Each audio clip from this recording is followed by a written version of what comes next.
Hey everyone, Levi here with Trident Fly Fishing, and today we're going to be tying a bead head woolly bugger. This is a real solid variation on a very classic fly. I like having a bead on there like 95% of the time. Adds a little bit of jig, adds a little bit of weight, and it also reflects a little bit of light. I find that it's extra effective when compared to the standard woolly bugger. Not to say the standard woolly bugger shouldn't be in your box as well, because sometimes the fish definitely prefer it. Let's get started with a Daiichi 1720 hook in the vise. It's a size 6, but you can tie it certainly larger, certainly smaller as well. We have a 3/16 Cyclops bead up here. It's a bit oversized for this hook, but I like that larger bead. Again, reflects light, adds that nice jigging motion, and also just gets your fly down a little quicker. So first things first, we're gonna get some 020 lead wire on the shank of the hook. Get a few more wraps on there.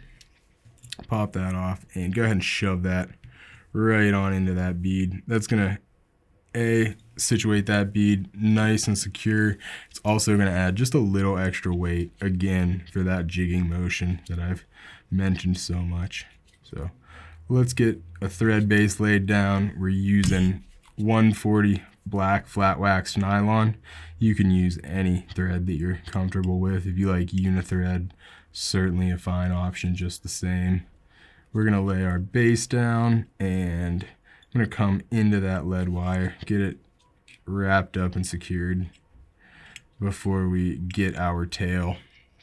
And for a tail, we're using brown Marabou.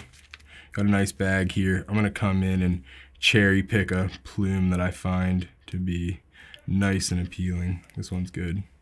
So I wanna get rid of this at the bottom here. I just tend to do that. And I also like to just get in there and pop that tip out. I think it gives a little better movement to everything. But now we have a nice Marabou plume. Let's measure this to be about the length of the hook shank. We'll get our thread just in front of that hook's point right there. Measure it. You don't want it to be too long, but if you have to choose between long and short, definitely err on the side of longer. But that looks good to me. I'm gonna just go ahead and wind that Marabou up the shank. I'll hold it with my left hand. The reason I do that is it just kind of provides continuity to the fly's appearance in its underbody. Clip that off once you get right about to the bead. Yeah, let's clip that a little closer. There we go. We'll have fuzzies all over the room when you tie these, but such is life. Oopsie. A little too overzealous. I'm going to clean that underbody up just a bit. Alright, so now that we have our tail tied in, we're going to just move into a few strands of gold Flashabou. I really like the way that gold accents a brown fly, but if you like a color other than gold, be my guest. We're going to tie those in on one side and fold them right on over to the other side. Give a nice sort of lateral line flash there. And when I'm tying flash in a tail, I like to cut them at various lengths. Clean that up. And now we're gonna move into a whiting feather off of a bugger pack. These are real sweet for you guys that are tying a bunch of woolly buggers. You can use them for saltwater flies like the tails on a hollow fly. Anything you need a nice long supple feather for is a good option. We tied that in with the shiny side facing us, and we want that on the side of the hook facing us as well. So now that we got that secured, we're gonna come in with some small copper wire as ribbing.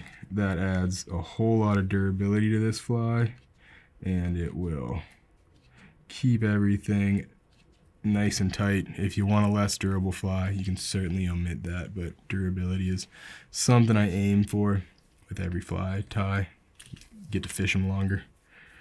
All right, so now that we have all that tied in, you'll see our body looks a little lumpy, but we're gonna clean that up with some Ultra Chenille, color medium brown. This stuff's nice, easy to work with as well. Get in there, grab it, and let's find the end, kind of like a chase. There we go. I'm gonna cut myself off 5 inches or so.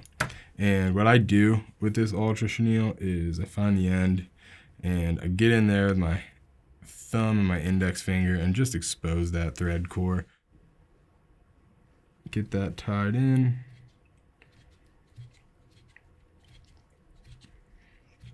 And we'll advance our thread just behind our bead. All right, so now we're gonna wrap this with nice touching wraps. We wanna create a nice clean body under here for everything to fall into. And we want to bring that all the way up to just behind the bead. Get it tied off. All right, from there, we're gonna move into that hackle. And I want to palmer this upward. And you'll see as I wrap this, the fibers are flowing rearward nicely, and we're also gaining some length, which translates into some height on our fibers. I like how that's gonna create a nice natural taper, and it's also gonna, as we get into some of these longer fibers up towards the front of this fly, it tends to push water and just add a good bit of movement. I'm a big fan of that natural taper on a woolly bugger.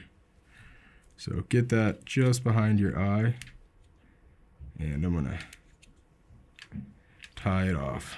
And this isn't necessary, but right there, I like to throw a half hitch, just because if you've ever been in this position and your thread's gone limp or you've cut it by accident, it's kind of a nightmare to deal with. So I just prevent it by tossing a half hitch right there. So now we're gonna come in with our copper wire, and when I do this, I just track my hackle. And as you're doing that, if you need to free up fibers with your bodkin, I like to just keep it in my right hand and use it as needed.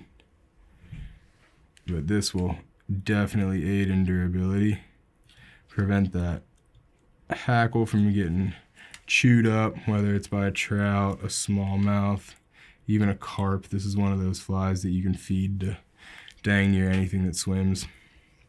All right, so now that we're up at the head, we're gonna get that tied off. We'll save our scissors the trouble and just pop it off. I do like to have a nice band of thread there, which we do have, so I'm gonna go ahead and whip finish this.